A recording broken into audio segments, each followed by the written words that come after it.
Le peuple doit se mobiliser.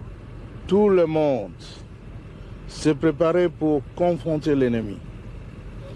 Dans chaque village, les gens doivent prendre les armes, même les armes traditionnelles, les flèches, les lances et autre chose. L'essentiel est d'écraser l'ennemi, parce que sinon on va devenir l'esclave de ce petit messier de Hutu, de Tutsi plutôt. C'est donc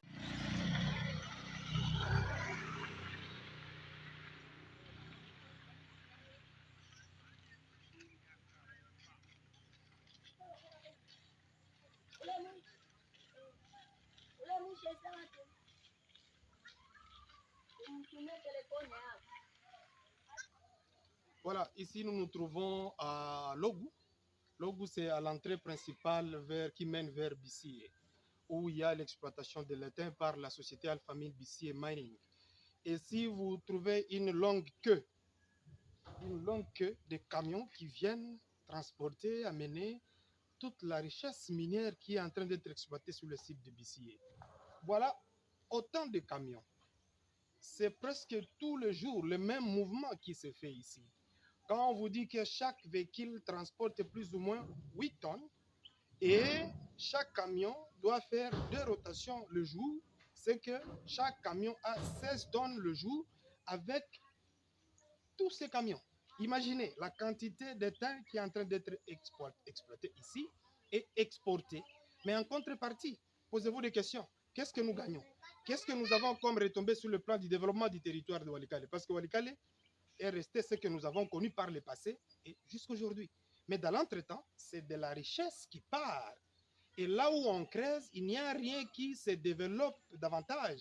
On creuse et il va arriver un moment où on va nous laisser des trous béants.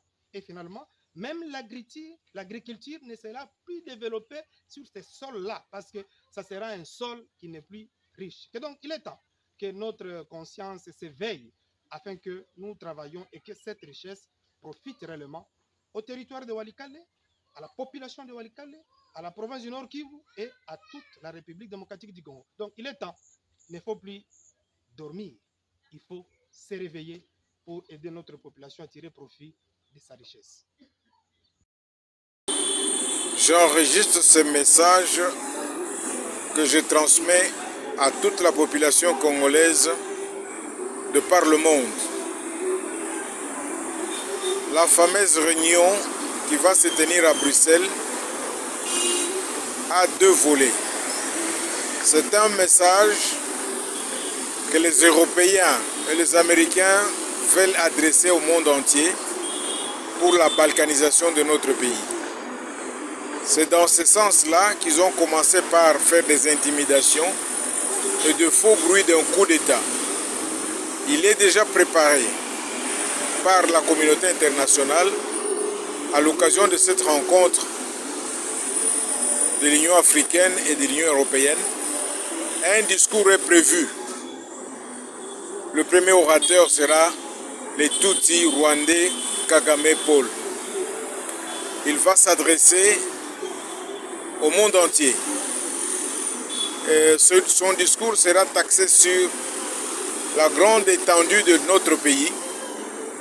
Et aujourd'hui, ils vont nous brandir cette histoire de le pays est trop grand et trop riche. On doit partager ses richesses avec le voisin. C'est le discours que le courteau Sarkozy avait fait en son temps.